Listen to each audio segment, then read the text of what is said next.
Well, welcome to the our launch of the Nevada County Reads and Writes for 2021. Woohoo! Woohoo! Yeah, we'd like to start with a land acknowledgement today. We acknowledge that the Nisenan people are still here among us today, though nearly invisible. We understand that we are on Nisenan land and that was never ceded, and the original tribal families have yet to recover from the near genocide of their people. As a resident or visitor in Nisenan land, we support the Nevada City Rancheria Nisenan Tribe in efforts to stabilize their people as well as their campaign to restore federal recognition.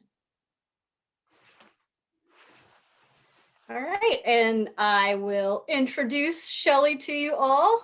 Shelley Covert is the spokesperson for the Nevada City Rancheria Nisenan Tribe. She sits on the tribal council and is community outreach liaison. She is also the executive director of the tribally guided nonprofit CHIRP, the California Heritage Indigenous Research Project, whose mission is to preserve, protect, and perpetuate Nisenan culture. Nevada City Rancheria Nisenan Tribal members are direct lineal descendants of the original indigenous people who were here thousands of years before the gold rush. Most of Shelley's work is focused within the Bear and Yuba River watersheds, which are the ancestral homelands of her tribe. Recently, with the efforts to restore federal recognition to the Nevada City Rancheria, her work has taken on a wider scope that includes social, environmental, and racial justice topics that impact the tribal community and their well-being. Undoing the erasure of Nisenan history has been at the forefront of tribal efforts and a focus for CHIRP. Raising the visibility of the Nisenan through community outreach, public events, and education has been of great importance as the tribe struggles with the reintroduction of its culture and identity.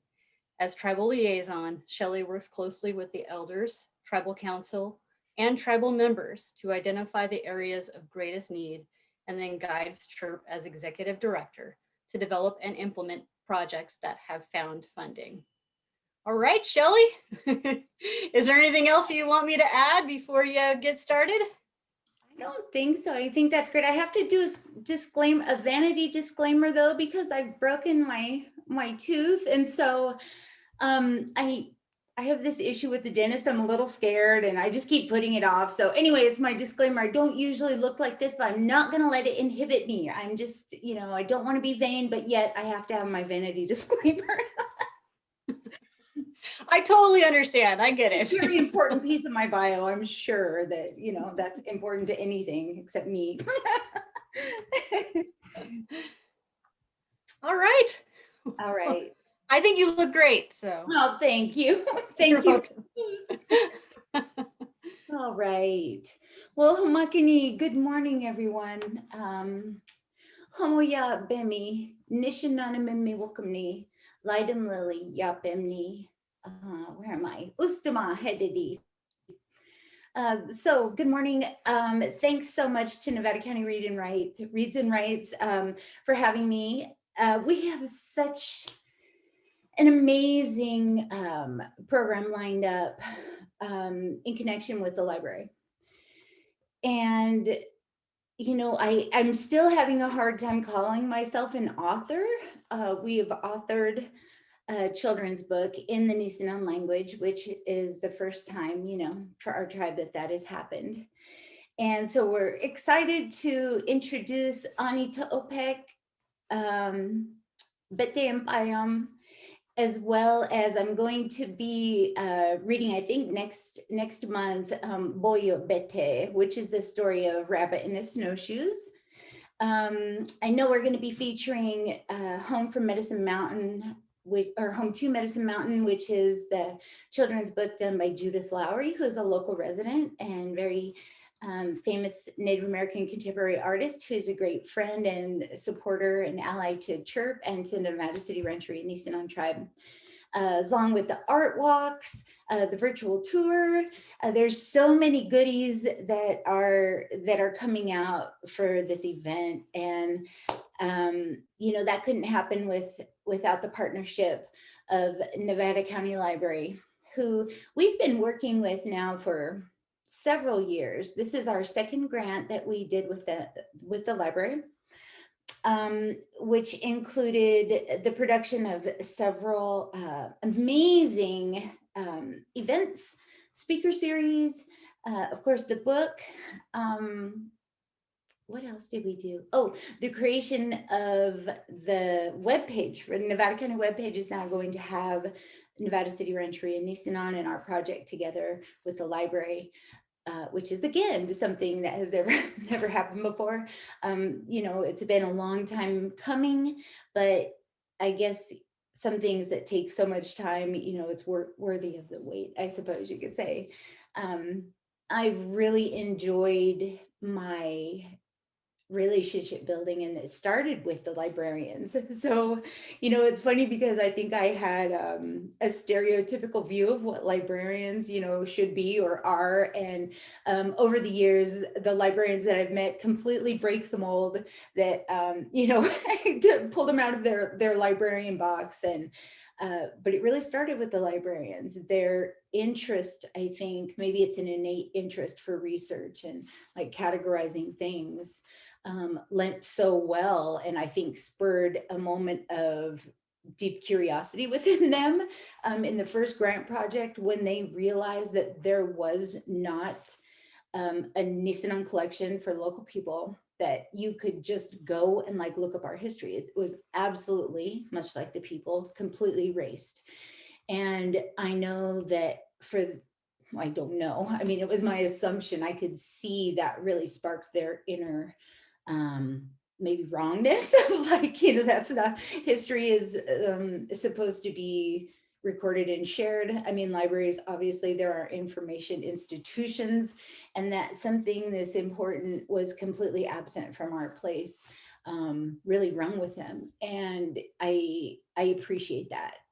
I really do. I think it was a natural rabbit hole that we all sort of jumped down together, and we produced some really incredible projects from that relationship. And it's an ongoing relationship. And I guess sometimes, you know, just speaking of changing the system, sometimes things happen in the strangest ways, you know, the funny relationships that I could never have plotted that course, and meeting these wonderful librarians who are just absolutely just as much a part of this program as I was, as the tribe was. It was a collaboration. And I know that we wanted to talk a little bit, you know, I wanted to introduce what we're doing. I also wanted to talk about, you know, why is there a need for these kind of things? And as I just said, you know, when the librarians went to look and gather the information, because we put together this a Nisenan collection in the Doris Foley Library, in the research library here in Nevada City.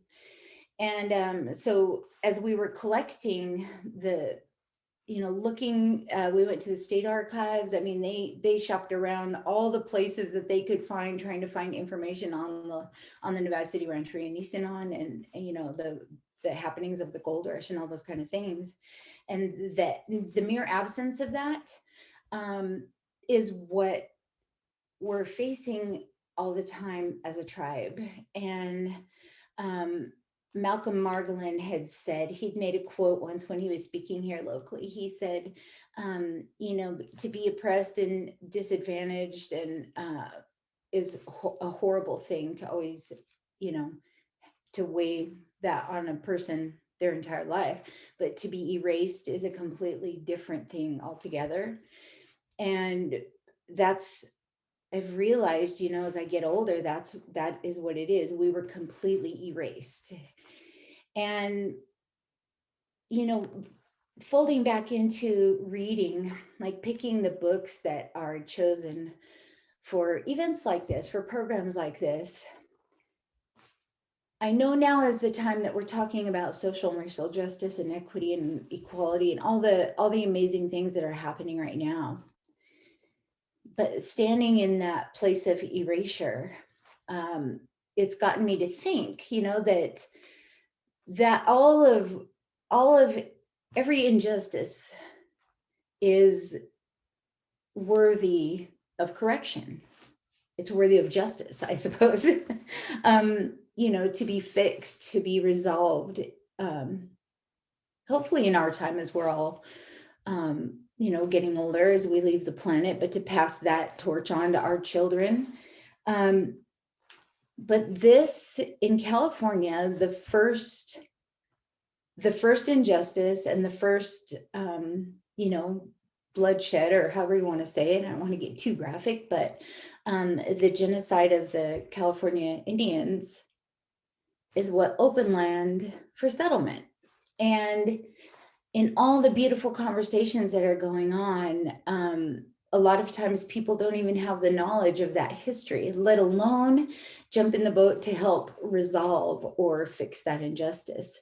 And I'm trying to, my mom was so cute. She was trying to, she wants like a logo or a call sign, or a call to action, a real short and sweet something that's, you know, the first, yet the last to be resolved. The first, because she and I were having this conversation, you know, and she's 75, going to be 76. So she has such a different cultural awareness than I do. And she was just hoping, like she said, if we could get a tagline, I mean, like Nike, just do it, or something like that, you know, that talks about and can encapsulate, like, you know, the first atrocity, yet the last to be addressed, or something like that. So I was actually thinking about putting that out there. And, you know, if you guys have ideas, like write into the library, I guess I shouldn't put that on the library, write into me. I'll give you, you'll have my contact information. But I would really like to honor her wish in that. And I've just been racking my brain. So maybe we just, you know, share that out to the whole brainstorming audience out there living locally. And the reason for that is, like, how can we build these beautiful pillars of justice when the actual ground we're walking on and the ancestors that have been buried there for so many thousands of years, like, most people don't even know. I mean, I know it's coming to light now, but most people don't know, you know. And that leads me back to our chairman, Richard Johnson. He authored a book, and he worked with our local Bonanza Press, which is Dave Comstock. And, you know, his book is incredible. We just saw an order come through CHIRP, which is our nonprofit, the California Heritage Indigenous Research Project, and I serve as the executive director. And we have our little online store where you can get CHIRP merch, you know, shirts and bags and cups. Our visibility through art program, we took and made prints of all of the art, and so you can buy art prints, but you can also get Richard's book there.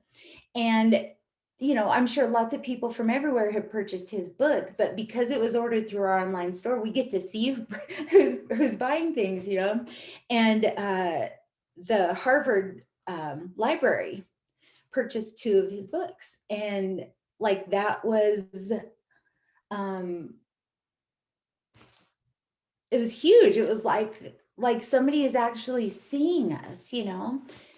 And it's so important. I just I don't want to get all teary-eyed, but so many elders pass with, you know, never having these issues not only resolved, but even acknowledged. Like, you know, that some of that pain goes, I mean, generations deep. And I think they deserve that.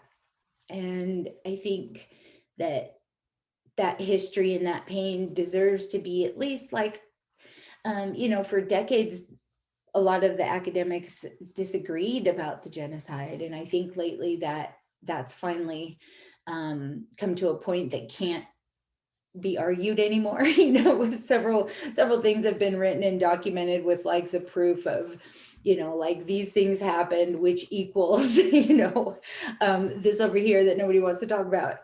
But even just not, like, being confronted and saying, oh no, that didn't happen. Like, just for somebody to go, okay, yeah, I see that happen to your people. Like that in itself has never happened before.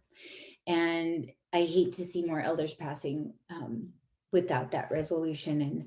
And like I was saying, you know, how can we build foundations, especially here in California? I mean, we're pretty, you know, on the cusp of, we do things sometimes first, especially in these arenas of social and racial justice. And how can we build these strong pillars for any other advocacy or any other injustice when this first one still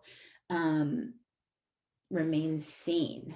It has not yet been seen. It remains unseen, I guess I want to say. So, you know, that leads back to a lot of the work that CHIRP does. Because the tribe, Nevada City Rancheria Nisenan Tribe, is a terminated tribe. So we had federal recognition, and then it was terminated in 1964. So we're seeking to have that restored.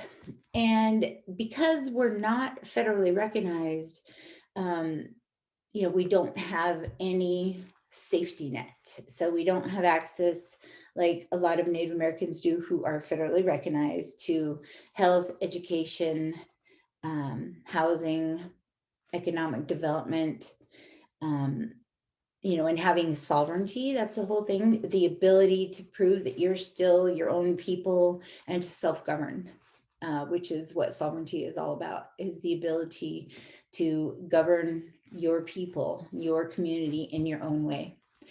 And without that, we have no safety net. We have no capacity to do anything as a tribal people. And so we created CHIRP. Judith Lowry was the founder, and we created CHIRP as sort of the vessel that's going to float us down the river. That I find we're throwing everything in CHIRP, you know, kitchen sink, the pen, but it's the vessel literally that we, it's expanding, and it's going to hold, and it has to hold all these things that I think the tribe could do if it was federally recognized. We would have staff and departments and funding from the government to do all these different things. So in the meantime, CHIRP has been that vessel, that vehicle that's floating us down the stream. Of course, it allows us, because we are a 501c3, it allows us to accept donations, to write for grants, you know, to do all the business that 501c3s can do. And in that, you know, we have an amazing board of directors. We just expanded it. And I'm learning about all of those, you know, businessy things, which are not my calling. I'm a musician. I used to just play in a band my whole life like that. So this world of stuff is very new. And sometimes it's a little out of my, I feel it's out of my arena, but I surround myself with people who can help. And instead of it taking me 3 years to do it, sometimes, you know, my assistant will do it like in 2 days. But we have an amazing board of directors, and our community has been so incredibly supportive. And I mean, we've got several programs that we created them, and they sort of have taken on their own life and are out there like doing their job without us having to constantly just, you know, have hands on it and mashing it. And one of those programs is the Ancestral Homelands Reciprocity program. And it was fashioned after what the Amamutsan folks down south a little bit, what they do, because they're not federally recognized. And so they have a land trust, they have a foundation, and they have one of their programs is, it's sort of like this voluntary tax that people who are living there, you know, in their tribal territory that they never sold, that was taken from them. But we were just laughing about all this stuff about how absurd it is the other day. But, you know, people can, business owners or people who have real estate in their territory, they like have this option to just like kick them some money, like kick them this voluntary tax. So my mom was very not okay with the word tax. She's like, please don't say that word. Like, people don't want to hear that, because one of her fear points, you know, like, we're not trying to tax anybody. And so we figured out this way in this program, but that people can donate on a monthly basis continually. And it has been so successful. You know, we hope to keep that growing. We have several local businesses that have jumped in. We've got landowners and just people who are here, visitors, guests, and residents in Nisenan homelands that were never seated. And I just think it's really beautiful. A lot of people give $5 a month. Some people give hundreds of dollars a month.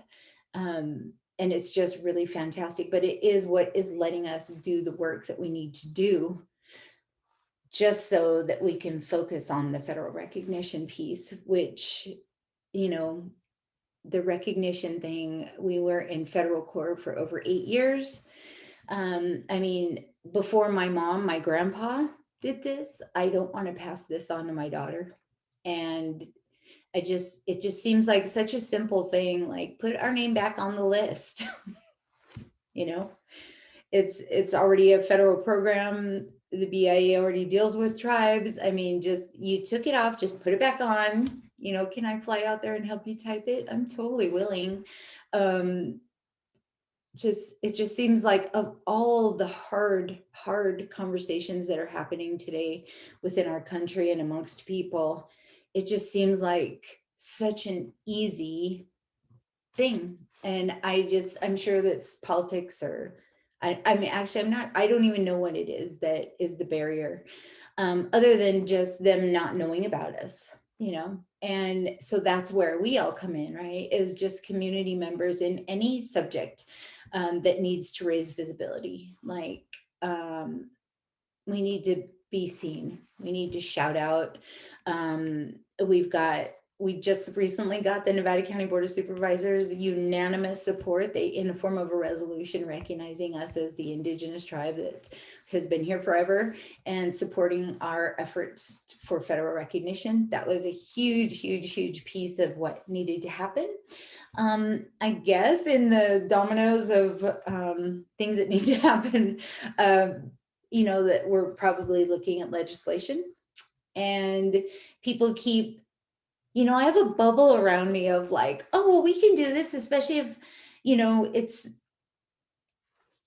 like when it's just people, you know, being people for other people, and just hard things get done that are, you know, with big, tall, what seems unclimbable mountains, when people do things together. And I just don't, when people tell me, well, legislation, you know, this is really hard and all these politics, and I just want to close my ears to all that, because I just think it should be easy, and it is easy. And as long as we all do it together and we shout out and we can be seen, I mean, why would they say no?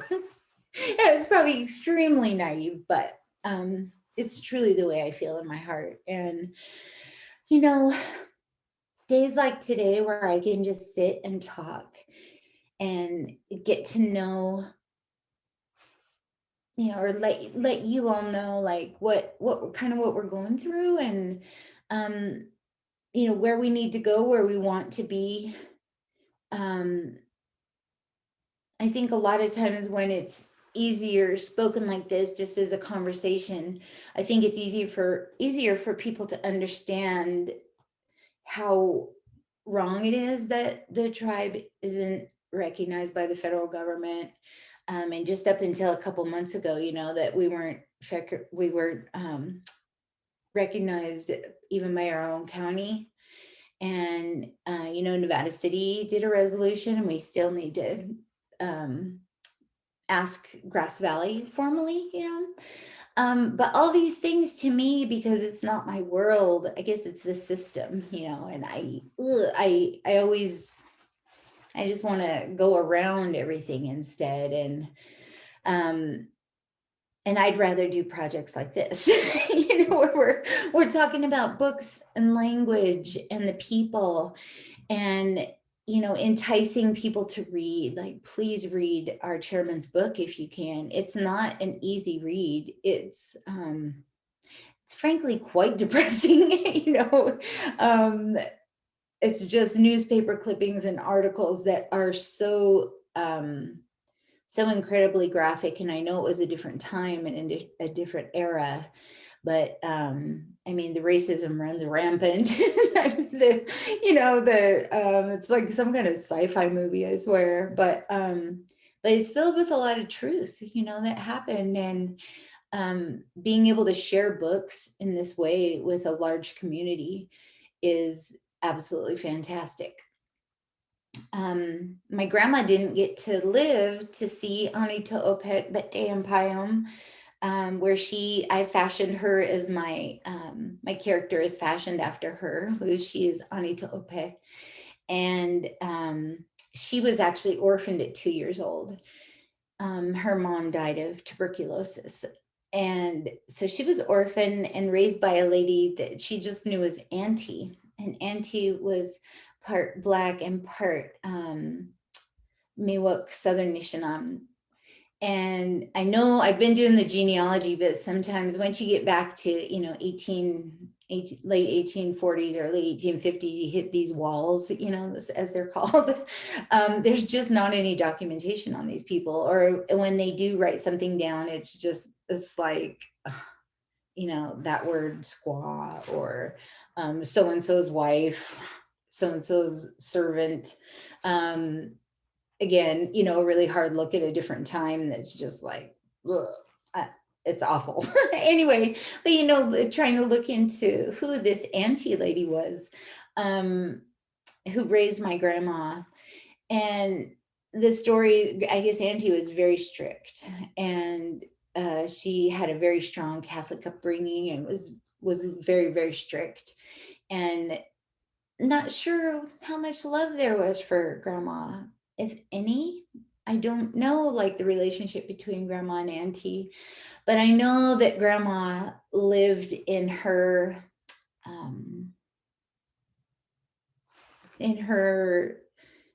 maybe daydream. You know, she told me about different times where, because they were very, very poor, and I'm sorry. Wow, I can't even talk about that one. It's a little sad, but just that they didn't have anything and she didn't have any toys, and it didn't sound like a very loved life for her. So she did daydream about things that brought her joy. And so in the story, Anita Opek she's dreaming, and she's dreaming about calling back the salmon, the condor, the grizzly, the antelope, all the different animals that used to be here that were great teachers of the people. Because it's always the animals that are smart, and it's the humans that are dumb and lacking in ability to to function in the correct way in the world. And we don't have the teeth, to hunt. We don't have any fur to keep warm. We don't have the amazing hearing or the eyesight as, like eagle or hawk, or we can't just be underwater without breathing. There's so many things that humans we're kind of ill-equipped for nature. And so she is, in the story, she's calling back all these people in her special dance place in the forest. And she dances, and as she dances and calls them, they come to her. And so I don't want to spoil the whole story, but grandma didn't live to see that book, and I'm sure she sees it. She was, talk about an erased person, like what a life she had and what a life she led, and came from, like my grandpa, important families. And then just to, like, the whole society is just erased. I know tribes are doing wonderful work to be seen again. I know that, we're making progress in, like how we deal with the forest, like bringing the tribal ecological knowledge into the tending of the forests that are in so much trouble and are so dangerous right now. I know that we're making way, but like the realization that here where I'm sitting was a completely, entirely different society with its own religion, a total economic system, like trade, religion. I mean, thousands of years of protocol and the way things were, just to be, you know, in 10 years, it was, well, in 1 year. I mean, the minute the gold rush hit, it was gone. And I think of the strength of my elders. You know, my grandpa, mom's dad was the first one to read and write. Like, we're an oral society. We did not write here. We did not read. And in one generation, that changed. It's incredible, the strength and the resilience of the people. And what I find funny is like all of that happened, and yet it's our responsibility and it's our job to figure out, like, this federal recognition thing. Like, there's no help out there. We've got community people who I've met through strange events, and we've come together who are helping. But it's like erase the people, take everything away, subjugate them, you know, through the most violent means possible, and then have their grandchildren figure out how to get their recognition back. Like, it feels like some kind of tricky board game or something, you know, that is just, it's all seems so ludicrous, and yet we're doing it. So you know, I look at my mom, who she only went to the 8th grade, you know, and she was doing this work before I was figuring it all out. I know it's got something to do with the land. Like, I feel that the land has something to do, like, it's got a stake in the game, and our ancestors who are buried here. And of course the animals, like, we have a responsibility to them too. So I don't know, we get the magic from somewhere. Somewhere there's magic that brings all these amazing librarians to me. I don't know. But yeah, and wow, I'm just ranting on and on. This is so fun to talk to you guys with nobody like distracting me. I'm here by myself. I made a little background. So that is a piece of art. Hetehani peam nikwonom. It's part of a song, actually. Hetehani peam nikwonom. Amen. And it says, they told me my language was dead. Which is what I was told when I was a teenager, a very young teenager, through a well-meaning family friend. He was a archaeologist, anthropologist, friend of our family, and it really impacted me.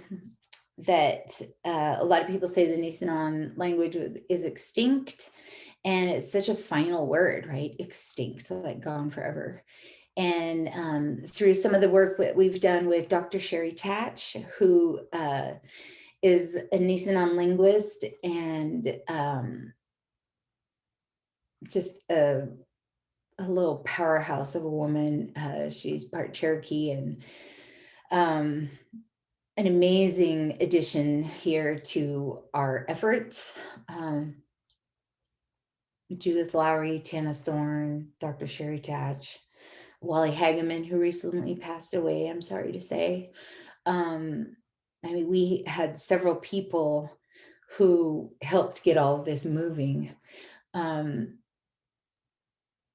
we don't have any fluent speakers, but the language is not extinct. It was sleeping. So through some work with the help of Dr. Tash, we sort of, I don't know if you want to say, we got it upgraded to a sleeping language instead of an extinct language. A lot of the grants, if you're working with a linguist, they won't fund you. They want tribes who actually have speakers, and, you know, programs can be made with fluent living Native people. And we don't have that here. that was all successfully broken during the boarding schools when, they were taken to, I don't know, I always just assume people know what I know. Indian boarding schools were government created places that were most of the time run by different church or faith organizations. And they forcibly took the children away from their parents and put them in these boarding schools and militarized them, cut their hair, put them in the little suits, and then the kids worked. Most of them worked fields and different things that then those boarding schools sold to run the boarding school, I guess. It sounds a little like slave labor to me. But where they were stripped of their cultural identities and the language. And many times these moments instilled a deep, deep shame and loathing for who they were and their cultures, because anything they did, like, don't act Indian. My grandma actually used to say that to her daughters, don't act Indian. And she like, don't act Indian. Like, it was a bad thing. It was a negative thing, because I think it came from fear because of the repercussions. If you acted Indian, like, what would happen to you? So, but without the speakers, how do you carry on things? Luckily I have songs and stories from my grandma, different words my grandpa told me about our sacred mountain, Estamyanim. These pieces did survive the boarding schools somehow. But again, there's that funny thing is, like, we're still doing it with all that's been taken, with help from local community members. It's really crazy.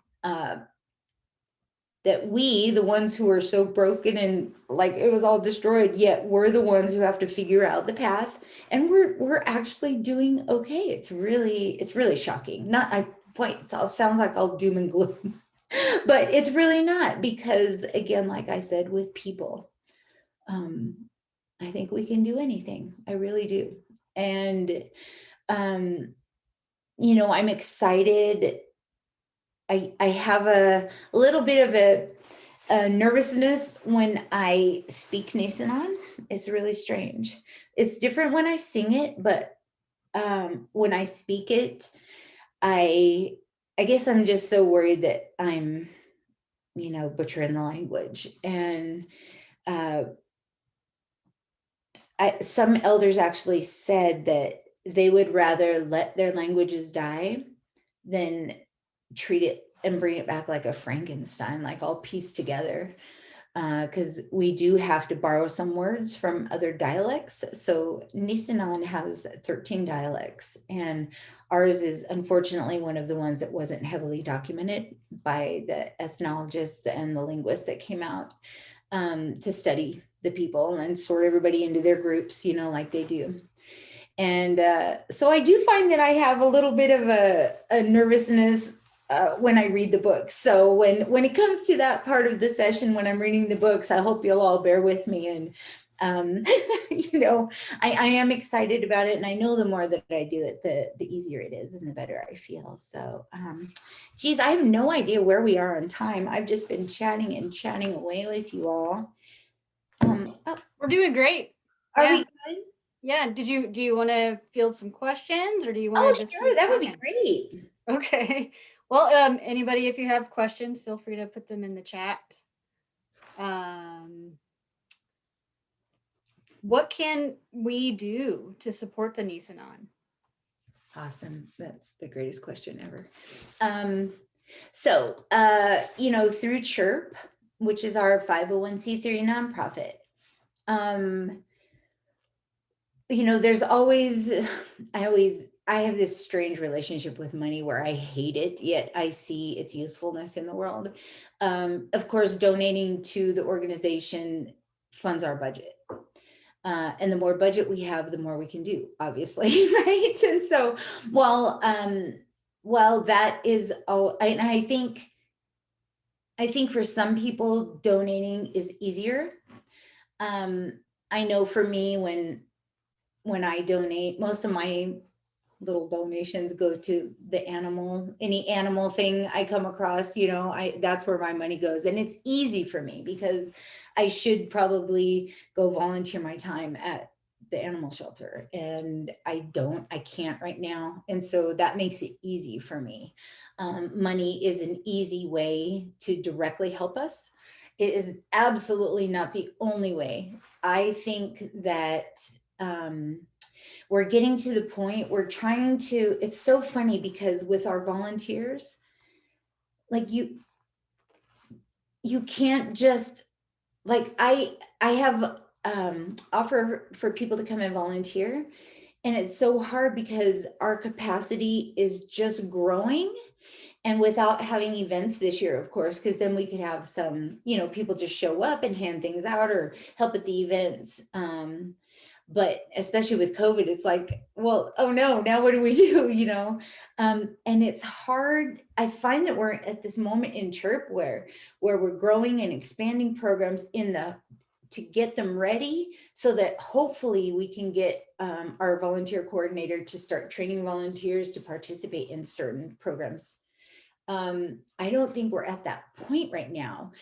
And so as far as physical, like volunteering and doing that kind of stuff, it's hard. I know, because a lot of people have been asking, how can they help? And it's awful because I'm saying we need help. And they're like, well, what do I do? And then I'm like, I don't know. It's just really counterproductive. But the other way is we just came out of, you know, sort of this little community advocacy, you know, push to get the tribe seen, like people spreading information about the tribe. So I would say going to our website, which is nisenan.org, nisenan.org, you will find direction to the tribe's website, like to Nevada City Rancheria, which it hasn't really fully been, we're kind of updating everything right now. But it's got some information there. But if you click on the CHIRP side and go to chirpca.org, CHIRPCA.org, you can get through it through the Nevada City Rancheria. I'm so sorry, I'm going to slow down. You can get there through nisenan.org. But go and look through the CHIRP website. If you guys didn't see, the month of November was Native American Heritage Month. And we usually have our big event. I got a poster back there. Oh, everything's backwards. Weird. The poster, Nisenan Heritage Day is we usually have that in November, the first weekend of November. Of course, because of COVID, we didn't have that. We did everything online. But we did an entire month of content, digital content. And so that has all been collected and it's on the website. And if you haven't seen that stuff, I really encourage you to go and look through there. We also have a resource list. Most of it, you know, I apologize, it's mostly me doing like this, like talking and talking and talking and talking. But the content, it's not about me. I try to get around myself because I just am so sick of myself. But the content, it's what I'm saying. I'm preaching to myself right now. It's not about you, it's about the content. Please check that out. I think we're getting ready to ramp up for another big push for support for the community and to really spread this nationally. Because if we do get somebody to bring our legislation forward, like Dianne Feinstein or our new senator to Kamala Harris's place, they need to be motivated. They need to be motivated. And so while we did an amazing job with the local county board of supervisors, everybody stepped up. We had 888 letters of support that we were able to give them. And I tell you, it did open their eyes when we walked in with the stack there and said that that was from their constituents in their district. It was really impressive. And so we need to do that on a larger scale for California and for the nation. So if you would please keep checking back to our website, because pretty soon we're going to have new letters of support up there with the new verbiage to say what it needs to say so that we can really spread this. We need to get noticed. I guess that's always what it's about, isn't it? I mean, if you have any celebrity friends or anybody knows Biden personally, you know, or if you know people, that too is a great help. And then, you know, we're always looking for people who know something about legislation. Like, I think a lot of it is like a crystal ball or rolling the dice. The more I learn about politics, the less I know about anything because it seems like it's all like, so what it is, it feels like when, you know, you're in grammar school and you're on the playground and you're all playing ball and you got to be nice to that person or they're not going to let you play on their team, or you know, they're not going to give you the ball when you play, or that's, I hope that's not offensive to anybody, but that's what it feels like to me. And trying to plot a path forward where there is no template. We're different from every tribe around us. Like, you can't just, well, what did they do? I mean, there's a couple similarities with the other terminated tribes, but our case is completely different. The way we were terminated and how they terminated Nevada City Rancheria, and they cut corners and did things illegally. And it's just such a huge guessing game. But I would say, you know, the other thing is right now, and of course COVID, but we have a new space in downtown Nevada City. If you don't know, it's 225 Broad Street. It's in the old Camelot Gallery, and it's in the Ustama Hall, which is the Oddfellows, which are upstairs. They're the Oddfellows, Ustama Lodge 16, I think they're called. And so they named their lodge after Ustama, which is the original name of Nevada City. And in front of the door, it says Ustama in bronze in the sidewalk. Oh, there I go again. So we are going to have an art gallery here with cultural sharing to highlight Native American artists, to highlight other artists who are partnering with us to help raise visibility. And then, of course, the educational pieces, but hopefully, I shouldn't even say it out loud because I'm going to jinx myself, but I think we're going to be opening in May. And we have our first 2 shows lined up that are going to be amazing. And so you've got to keep checking back about that. Eventually, I'm sure, oh, that's a great idea. We need the store is called, I shouldn't call it a store. The gallery is called Uba Seu, which is Yuba River in Nisenan. So yeah, spread the word.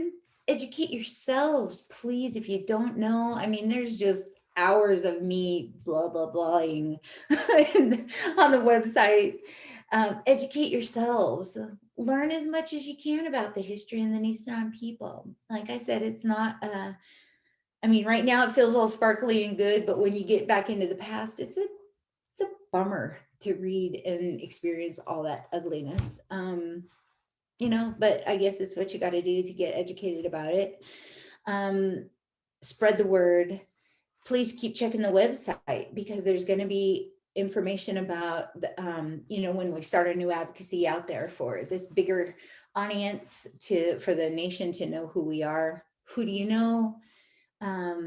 If you have a business, please look at our Ancestral Homelands Reciprocity program, or if you're a resident living here and you want to donate that way monthly, it's an amazing program. It really has taken on its own life and it's doing its own thing. It's amazing. Yeah, I guess those are the ways to help. And until COVID goes, maybe we can, you know, do some when we have our events, we'll need volunteers. Yes. So we did get something that says, thank you so much for everything you've done. Indigenous sovereignty is something we shouldn't have to fight so much for, but we really have to do it anyway. Yeah, absolutely. Unfortunately. Yep. I could think of a lot better ways. Like if we just had it, I could go do so many other things. It's like, why are we, why do you have to fight these fights that seem like no brainers? Like write the name on the list. There, good. Now let this person over here go live their life. Thank you for that. It's very true. It's a responsibility, that's for sure. So you talked about your picture book a little bit. Yeah. Right now it's in downtown Grass Valley. I put that in the chat so people would know. You can pick up the map at the pasty shop next to the library. Great. And go read it outside in a safe environment. Oh my gosh. But you're actually going to read it. Well, you're reading a book out loud on Wednesday, correct? I think so. Yeah, it's on my schedule. It's somewhere. I know I'm going to go practice. Okay. I read it, it's recorded somewhere. So I always just listen to myself read it, but I haven't read it in a while, but it's hard to wrap your lips around we have imploded B and like they suck in. And then some of the, this hard K, and then this, it's a sound we don't have in English. There are several things that aren't in English that are real. They're tough, but it makes me kind of proud. I'm like, because it sounds really different, and I like that a lot. That'll be fun. Someone said it's so important to preserve your language. I would love to see your stories included in StoryCorps. What's StoryCorps? We did a program with it a couple of years ago as part of Nevada County Reads and Writes. Ratha's the one who talked about this. It's a PBS thing, right, Ratha? I think it is. And then what they do is they record you telling a story, and then they have it on their website for everyone to look at and experience. Cool. That's really neat. Yeah, I would probably even have to memorize something so that I could just say it and not have to worry about it.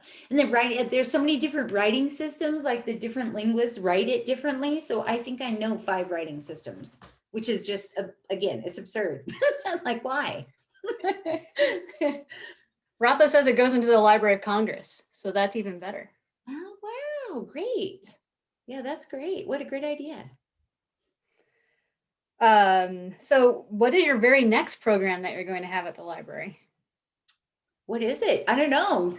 What is it? I'm so underwater, and like, I don't even know what day it is. If I didn't have my, I mean, she's my friend, but she's also my assistant, and like, she's so helpful. It's such a dumb title for her because she does so much.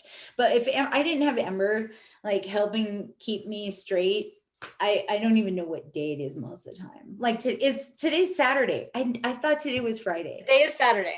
Yeah. I'm like, where do I go? Where do I show up? Okay, what am I doing?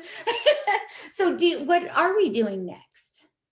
So it looks like, as far as Nevada County Reads and Writes goes, we're going to have a community conversation on racism on Monday at 5:30 p.m. Wow. Tuesday is a Nevada City Rancheria Nisenan virtual tour. Mm-hmm. And then Wednesday is what I was talking about with the book club. You're going to be reading, I apologize for butchering. You say, do it. I love it. Boye Bete. Boye Bete. And so it's that something B that I say it like an American girl, right? Boye Bete, but it's Boye Bete. Boye Bete. I think of my grandpa saying it because he never moved his lips. If I see his face, Boye Bete. Then I can kind of get it. So those are the ones that are coming up first. We have another comment in the chat. Is there a petition or a next petition or lobbying legislatures to getting you recognized? Yeah, that's actually what we're working on right now. Again, so much of the people that fall into our circle, I swear, it's so beyond coincidence. It's just so weird. Like, our current web designer is he's fabulous. And I thought he lived here because I saw him on the street one day and got to meet him. He doesn't even, he's like from Oregon or something, and I didn't know that. And but anyway, he has been researching the different sites. I told him what we needed, and he's actually right now starting to pull that webpage together with all those goodies. So that's why I'm really encouraging you. There's a lot of stuff in flux right now. And as I just, you know how you do when you gather and then you shove something out and it's like everything's just stirring, and when it pops up, there's going to be a lot of stuff. So please keep checking the website. But there will be a petition and then the letters of support that, you know, all ready to go so people can we want to make it as easy as possible. Monet Clark commented on here. She said, "Thank you, Shelley." And she wanted to let you know that she's listening. She's she's curious if you've already had a petition circulated to citizens of the county, which you've submitted to the federal government, Not yet. saying that the county is behind you. We have a petition that we started that has, I can't remember off the top of my head how many signatures. It was started by a local person. He just did it. But it was one of those things that really spurred us into action. I see now that the verbiage needs to be changed for the national. And there's some so stupid absolute verbiage that has to be in it. That's like crucially important for what, I don't know. But so it's going to change, but we're keeping the old petition there too, just to show, you know, like, oh, well, even though it didn't maybe have that right word, it's still all these people signed it. So that should be coming as well.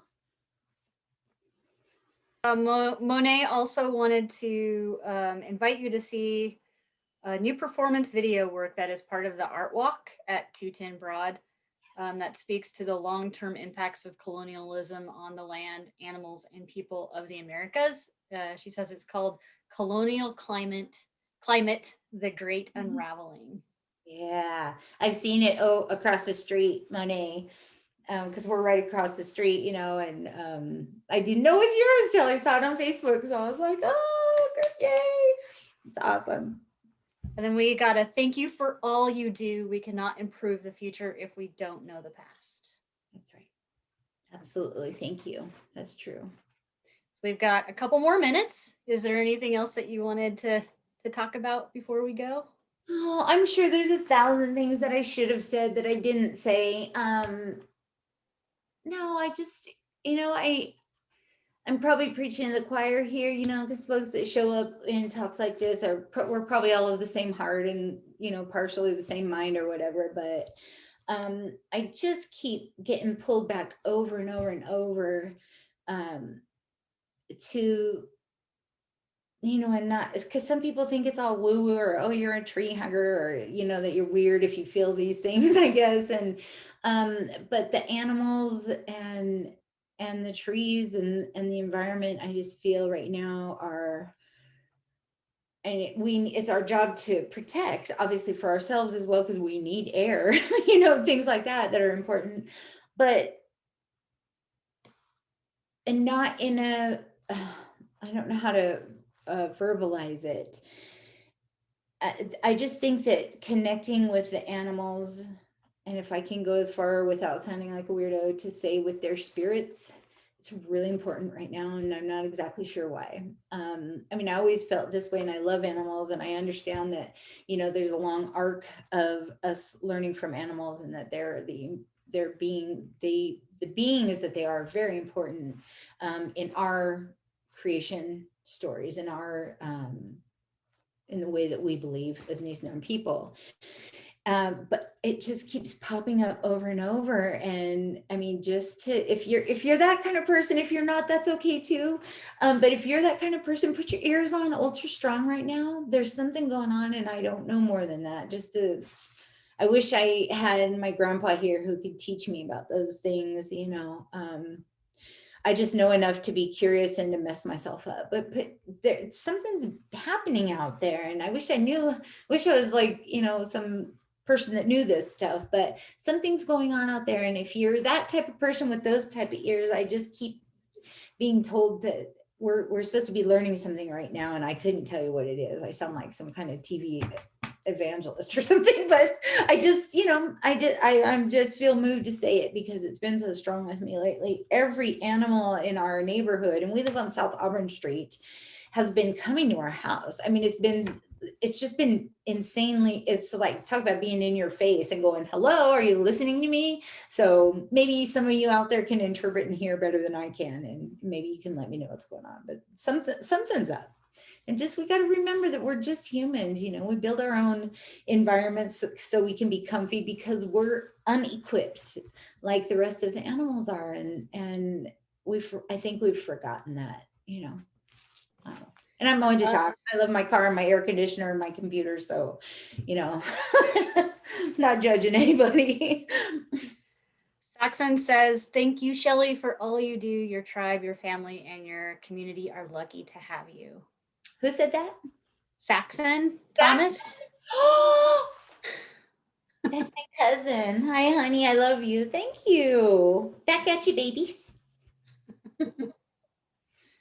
And then he put something that I'm going to probably slaughter again. Takumi Minkuz. Aww. He said he loves me, cuz. Aww.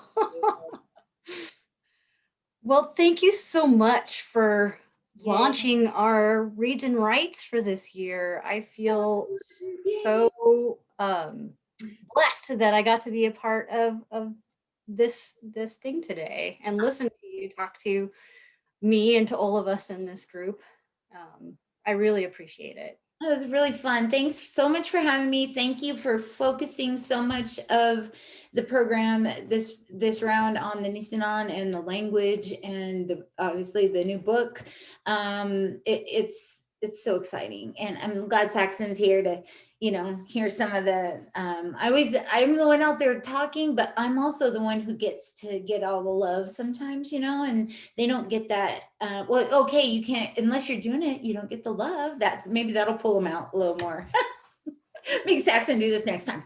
But you'll get the love.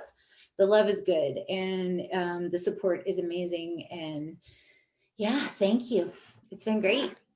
Oh, one more. Hillary, who is in charge of our Bear River branch. She said Braiding Sweetgrass by Robin Wall Kimmerer explains the reciprocity of nature. And it's a beautiful book. Beautiful. It's a gorgeous book. I have the book and the audiobook and have yet to. Yeah.